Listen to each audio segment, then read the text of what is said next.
Well, Tashidele, and welcome back. This week we move on to the second day of the Bardo experience. And so we did the first day last time.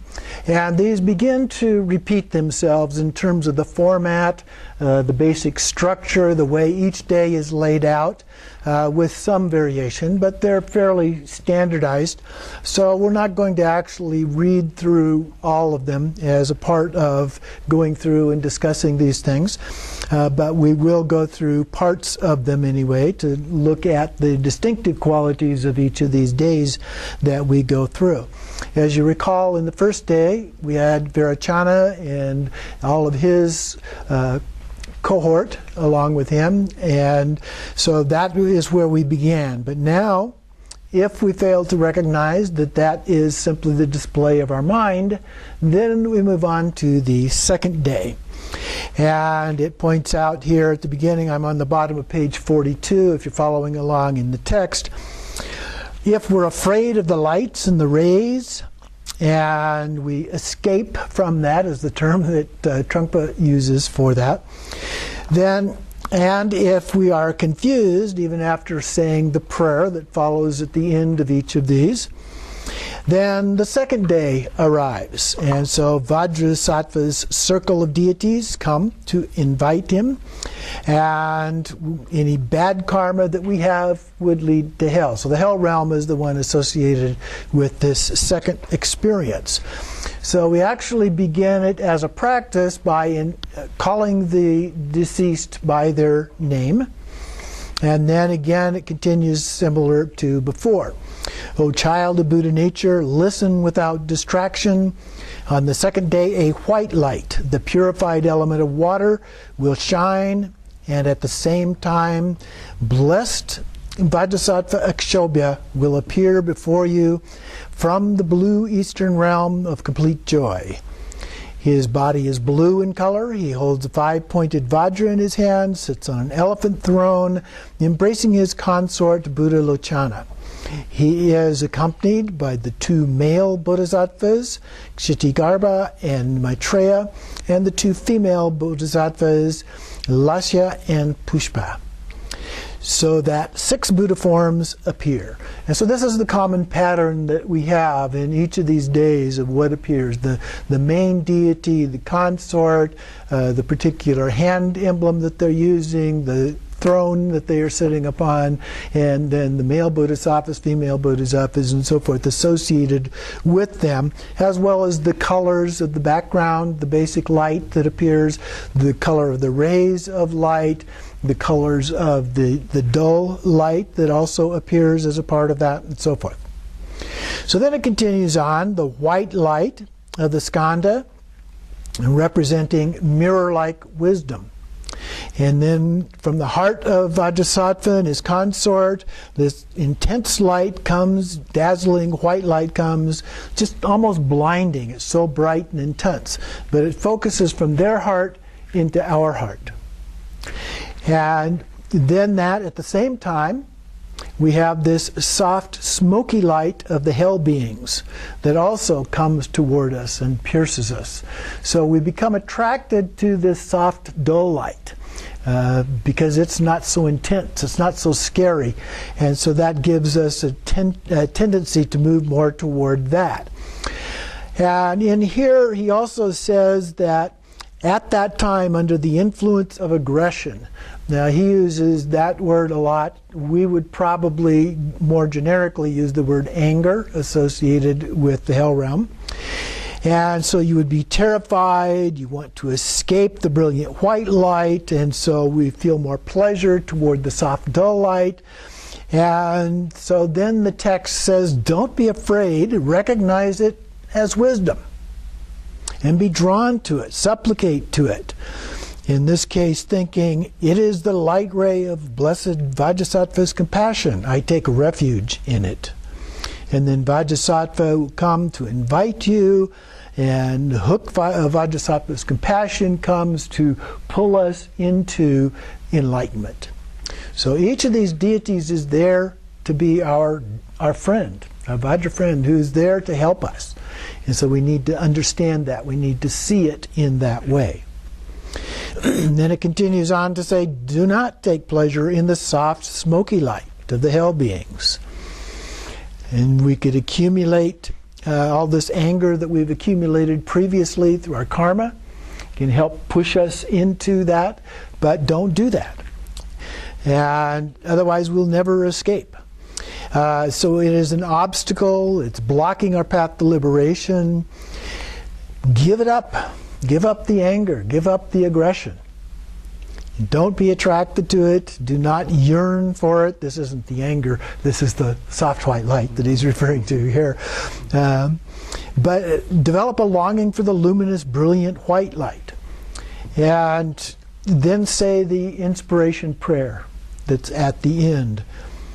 When, through intense anger or aggression, I wander in samsara on the luminous light path of the mirror-like wisdom, may the blessed Vajrasattva go before me, his consort Buddha Lochana behind me, help me to cross the Bardo's dangerous pathway, and bring me to the perfect Buddha state. And so that is the prayer that we say. That's our mental attitude when this is going on. And then with deep devotion, it says he, but he or she will dissolve into the rainbow light in the heart of Vajrasattva and become the Sambhogakaya Buddha. So if we recognize it as our own mind, a projection of our own mind, then this is what will happen. We will be transformed into a rainbow body. And we will become a Buddha, Sambhogakaya Buddha. So that's the opportunity. Every one of these presents an opportunity for enlightenment. But in this lifetime, so this is called the Tibetan Book of the Dead, but in many ways it's the Tibetan Book of Living. It's about doing this now so that we begin to transform ourselves into a Buddha and recognize this at the time of death or in the Bardo, so that we can at that time fully achieve enlightenment. So then we continue on. If that doesn't work out for us, and it says some people are afraid of the light ray hook of compassion because of pride or neurotic veils, and they escape. Okay? Again, for whatever reason, because we didn't recognize what it was, we move on. And then the third day comes, and here we have Blessed Ratnasambhava's circle of deities. So again, as a practice, when we're doing this for someone else, we call the dead person by name. And then, O child of Buddha nature, listen without distraction. On the third day, a yellow light, a purified element of earth, will shine. At the same time, the blessed Ratnasambhava will appear before you in the yellow southern realm, the glorious. His body is yellow in color. He holds a wish-fulfilling jewel in his hand, sits on a horse throne, embracing his consort, Mamaki. His male companions, Bodhisattva companions, are Akashagarbha and Samatabhadra. And the two female bodhisattvas, Mala and Dupa. So the 6 forms, that's the family that come together as a part of that. And then the yellow light of the skanda of feeling in its basic purity, the wisdom of equality, it's brilliant yellow. And then a soft blue light, from which, because of our karma, we'll be terrified from the brilliant light and attracted to the soft blue light. This is the soft blue light of the human realm. Now, elsewhere it will talk about if we really have to make a choice, usually this is in the second half of the Bardo of Becoming, but it might be helpful to be aware of this at this time too, that among the 6 realms, the human realm is the preferred one. Okay? So the soft blue light is kind of like a second best, if you will, plan B, if you will, within the plans of the Bardo. That going to the human realm would be the least damaging, because the human realm is the one that is most likely to be able to achieve enlightenment during the actual experience of the human realm. And so he says here, do not be afraid of the yellow light. Recognize it as wisdom. and then rest in it, relaxed. Recognize it as the natural radiance of your own mind. The forms and light, the rays will merge with you, and you will attain enlightenment. If you don't recognize it or cannot recognize it, then supplicate it by thinking, it is the light ray of Blessed Ratnasambhava's compassion. I take refuge in it. So you can see the pattern here. It repeats itself with each of these different days.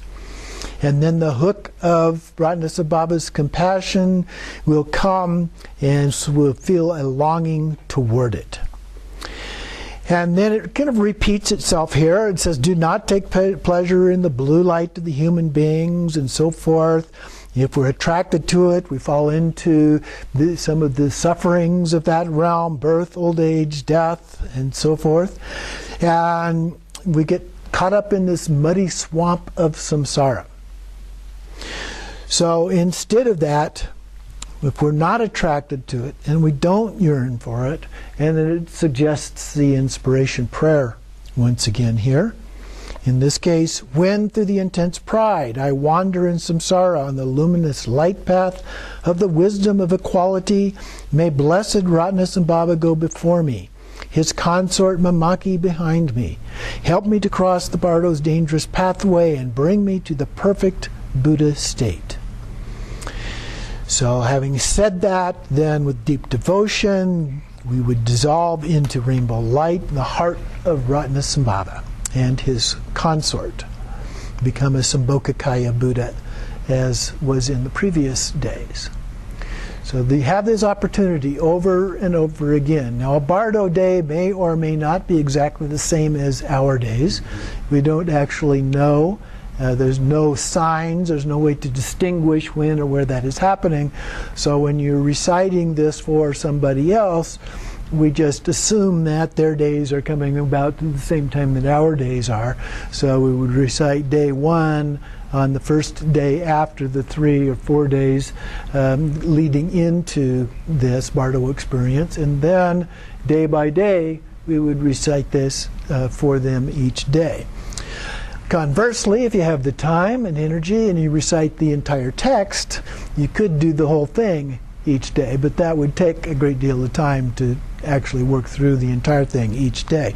So usually that requires more than one person to be able to do that, and to do that every day over an extended period of time.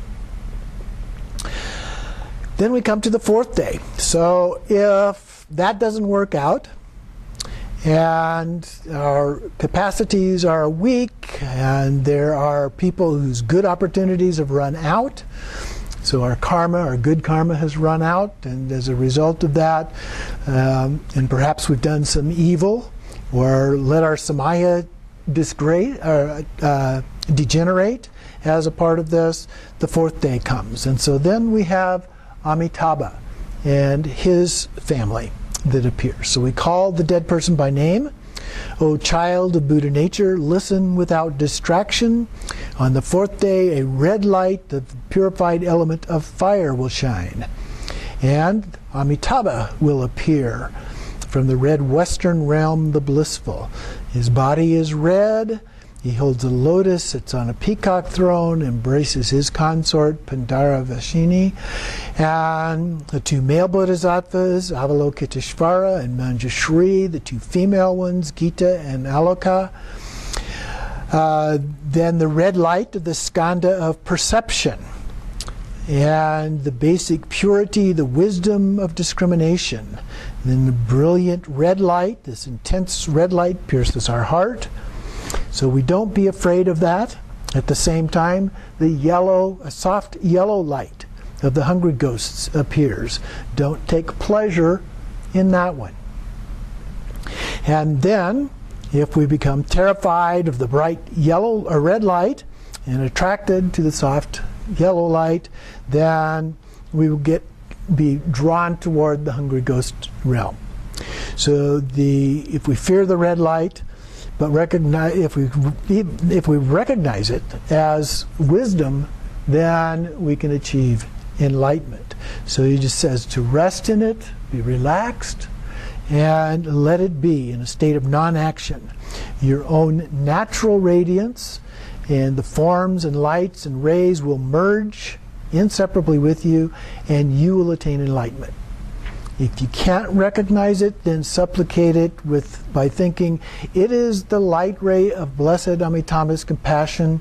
Take refuge in it. Yeah, so visualize it as simply the compassion of the particular deity, in this case Amitabha. And then feeling devotion and not escaping, not running away from that, then we can achieve enlightenment.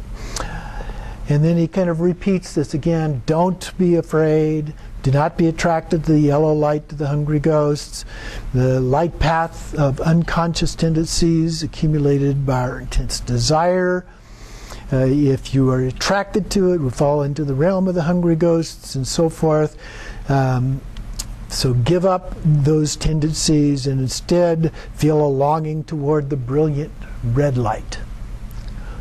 And recite the inspiration prayer. When through intense desire I wander in samsara on the luminous light path of discriminating wisdom, may Blessed Amitabha go before me, his consort Pandaravashini behind me. Help me to cross the Bardo's dangerous pathway and bring me to the perfect Buddha state. So by saying this inspiration prayer and having devotion, we dissolve into the rainbow light in the heart of Amitabha and his consort and become a Sambhogakaya Buddha in the Western realm. On the other hand, if that doesn't work out, we're not liberated by that, and we are unable to give up our regular tendencies of habituation and so forth, then we move on into the next day, the fifth day. And this is Amoghasiddhi's circle of deities or family, Buddha family. So in terms of the practice, we call again the dead person by name.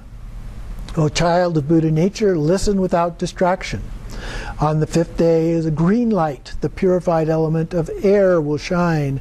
At the same time, Amoghasiddhi, the Lord of the circle, will appear before you from the green northern realm, accumulated actions. His body is green in color.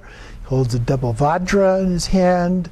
His throne are shengsheng birds and consort Samayatara. And two male bodhisattvas, Vajrapani and Savarani Varana Vishkambem, and the two female bodhisattvas, Ganda and Naivedya. And so then we have the green light is from the skanda, and its basic purity is the all-accomplishing wisdom, or he is his action-accomplishing wisdom here. And it's brilliant, green, luminous, clear, sharp, terrifying. But do not be afraid of it. Okay? This is just the play of your own mind. And so at the same time, the soft red light of the jealous gods will appear. And so don't take pleasure in that. You'll be attracted to that and wind up in the jealous god realm. So you will be terrified by that because of your influence of your karma. The brilliant green light, if we escape the brilliant green light and take pleasure in the soft red light, then we'll go to the realm of the jealous god. So don't be afraid of the green light and recognize it as wisdom. And then he kind of goes through these again, talks about not being afraid of the intense light and beware of the soft light, don't be attracted to that, and recite the inspiration prayer. When through intense envy I wander in samsara on a luminous light path of the action-accomplishing wisdom, may Blessed Amoghasiddhi go before me, his consort Samayatara behind me, help me to cross the Bardo's dangerous pathway and bring me to the perfect Buddha state. So having said that, then, with deep devotion, we again dissolve into rainbow light in the heart of Amoghasiddhi and his consort and become a Sambhogakaya Buddha. So once again, another opportunity for enlightenment. So that's why I say, when we look at the Bardo experience, there are opportunity after opportunity after opportunity to become fully enlightened. Okay? So we just have to recognize what's going on, and that's why our practice in this lifetime is so important.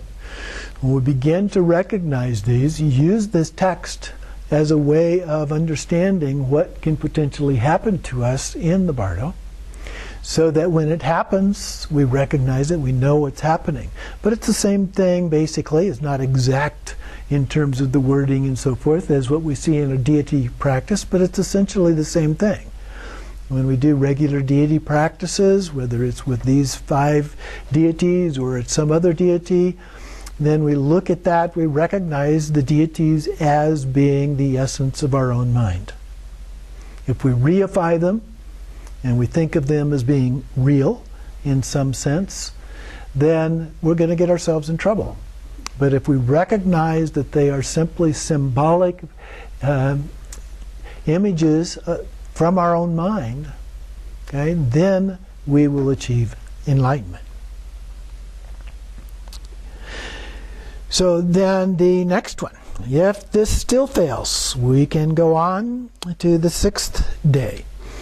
And so here he says that if we have weak good karma, then by being shown these stages and we do not recognize them, then it is impossible to not be liberated. But if we're habituated for a long time and have never become familiar with pure visions of the 5 wisdoms, so that's why doing these other practices is important, so that we become familiar with those wisdoms, then we are carried backwards due to our bad tendencies. We become bewildered and frightened. And then the 6th day, the 5 Buddha families will appear simultaneously. So now each one of them has been there over the first 5 days, one at a time with their family, coming to say, here I am, I'm here to help you achieve enlightenment. But because of our karma, our habitual tendencies and so forth, those get in the way.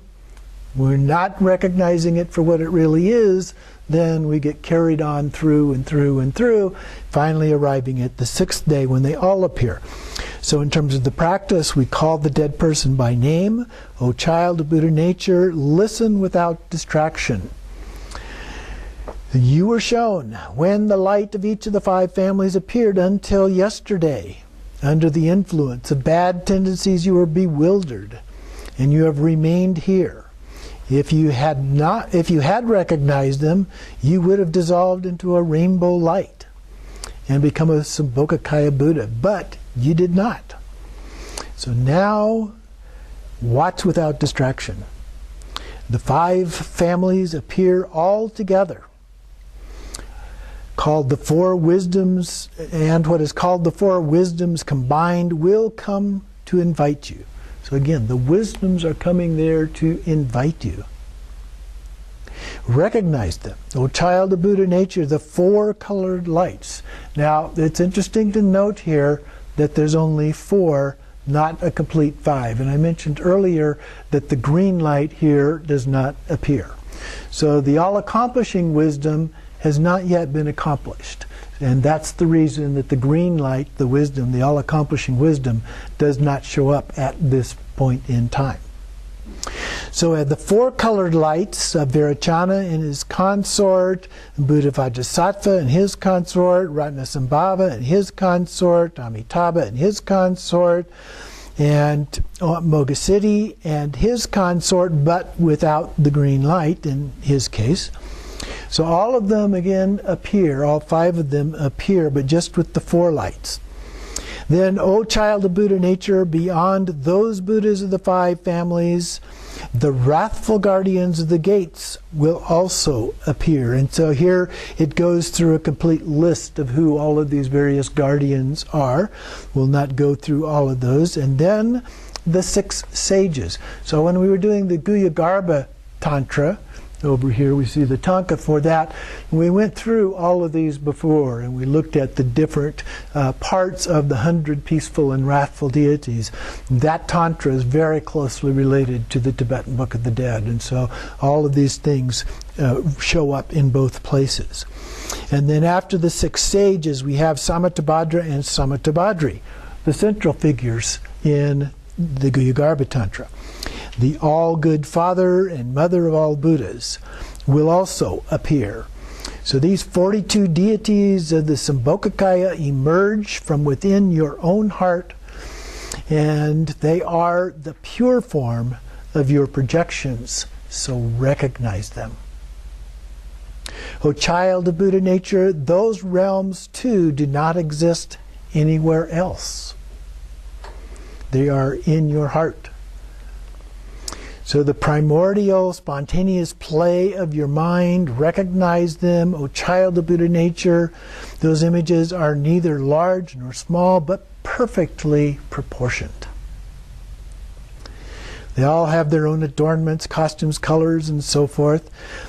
And each has a halo of the 5 colored lights, the whole mandala, all at once. O child of Buddha nature, from the hearts of those Buddhas and their consorts, light rays of the 4 wisdoms shine. So from each of them we've got these 4 colors coming out of their heart. We have 5 deities there, each of which is projecting the 4 colors. Okay? So there's really no difference in terms of the wisdom, even though we associate a particular wisdom with a particular Buddha. That's really not the way it is. They all have all of them. Okay? So they're each projecting 4 of those 5. So it's like 4 colors coming out of the heart of each of the Buddhas into our heart. Let's see. Okay, so the first wisdom of Dharmadhatu, the white rays of Vairocana, there's a white disc and ornamented with discs and smaller discs, so it appears kind of like throwing a rock into a pond of different rings of light, or actually light, in this case it's light, but in terms of the pond it would be rings of water, the ripples of the water, but it's like that. There's just kind of these multiple levels. And from the heart of Vajrasattva, the luminous blue, the mirror-like wisdom, will appear as a blue disc. In the heart of Ratnasambhava, the luminous yellow, the wisdom equality, will appear a yellow disc. And then from the heart of Amitabha, the luminous red cloth of the wisdom of discrimination will appear like a red disc. And so all of those will shine on our heart. O child of Buddha nature, these also have arisen out of the spontaneous play of your own mind. So yet again, we're reminded that this is our own mind. They've not come from anywhere else. Do not be attracted to them. Stay relaxed. All the images and light rays will merge with you and you will attain enlightenment. O child of Buddha nature, the green light of action-accomplishing wisdom, or all-accomplishing wisdom, does not appear, for it is not yet fully matured. O child of Buddha nature, this is called the experience of the 4 wisdoms combined, the passageway of Vajrasattva. Remember your Guru's previous teachings on the showing. So the extent to which you have been taught these in the past, of what this experience is going to be like. You should recall that teaching at this time. And remember the meaning of the showing, and then you will recognize them. So it's like the 4 reliances. Don't rely upon the words. Don't take the words too literally. Think about the meaning of the words. Don't think about the ordinary meaning of the words, but think about the ultimate meaning of the words. And don't think about the ordinary form of knowledge, think of it as transcendent knowledge. So we need to be able to push beyond just a bunch of words on a piece of paper, to think about it in terms of the true nature of all of these things. Let's see. where did I leave off? Okay, so then once we can do that, then we will recognize them and enter the pure, changeless path of Dharmata and dissolve into the wisdom and become a Sambhogakaya Buddha who never falls back. So once we reach that stage, we never again will fall back into samsara. Now that doesn't mean that we can't choose to help beings in samsara, and we can manifest in various forms, but we would not be subject to the kinds of things that happen in terms of suffering in samsara. So continuing on there, the last paragraph on 52, O child of Buddha nature, together with the wisdom lights, the light of the impure, illusory six realms will shine, the soft white light of the gods, the soft red light of the jealous gods, the soft blue light of the human beings, soft green light of the animals, soft yellow light of the hungry ghosts, soft smoky light of the hell beings. Do not grasp or be attracted to any of them. Stay relaxed, free from thought. Sounds like meditation, right? Stay relaxed, free from thought. If you are afraid and are attracted to them, you will take on the body of the creature of the six realms. So whatever particular realm you're attracted to, you will take on that particular body. But again, think of it not in a literal sense, but again, when we're doing the introduction here, Trungpa Rinpoche talks about these as psychological characteristics that we would take on. So, for example, if we were attracted to the light of the hell realms, then that doesn't necessarily mean that we're going to be born in a hell realm as a hell being, but that we will be born with tendencies toward anger, the afflictive emotion. Okay? And then that's going to push us down in terms of our ability to attain enlightenment. It becomes a major obscuration. And the same is true with these other kinds of lights and the afflictive emotions associated with them, the realms associated with them. Okay? So it's not a physical realm somewhere. These realms are also in our mind. Okay? But they can certainly affect us, the predispositions that we've had before. If we have a predisposition in this lifetime for anger, then there's a likelihood that we're going to be attracted to the hell realm as a result, and be reborn basically in a hell realm, where we get angry at everything that's going on all the time. So that is the way that Trungpa at least is interpreting this. Now some lamas teach this in a very much more literal way than that. But going back to the four reliances, I think we have to step back and look at it more in a more transcendent view. And since our main focus is on Dzogchen, the Great Perfection, we tend to look at things from that view in terms of more transcendent understanding of what is being described here. And then continuing on the next page, 53 at the top, O child of Buddha nature, if you have not been shown by a guru's instruction, you will be afraid of the images, the wisdom lights, and be attracted to the impure lights. So that's one of the reasons for having the teachings and doing the practices, so that we're not afraid of those things. And then think with devotion, the light rays of the wisdom and compassion of the blessed ones, the Buddhas of the five families, have come to seize me with compassion. I take refuge in them. But again, don't be attracted to the lights of the six realms of illusion. Do not yearn for them, but say the inspiration prayer. When through the five poisons I wander in samsara, on the luminous light path of the four wisdoms combined, may the conquerors, the five families, go before me, the consorts of the five families behind me. Save me from the light paths of the six impure realms. Help me to cross the Bardo's dangerous pathway and bring me to the five pure Buddha realms. So here he says the superior man, man or woman, recognizes his own projections and merging with non-duality becomes a Buddha. An average man recognizes himself or woman herself through intense devotion and attains liberation. And even an inferior man or woman prevents rebirth in the 6 realms and attains enlightenment by passageway of Vajrasattva. So many sentient beings will recognize and be liberated. So especially if you've been doing practice, doing these practices, you understand these things, even if you didn't recognize the clear light that we talked about previously in the early stages of Dharmata. Now that these Buddhas begin to appear, if you've been doing deity yoga practices of one kind or another, you begin to recognize these things and you understand what it is because it's happened over and over and over again in your practice. Okay? It's no different.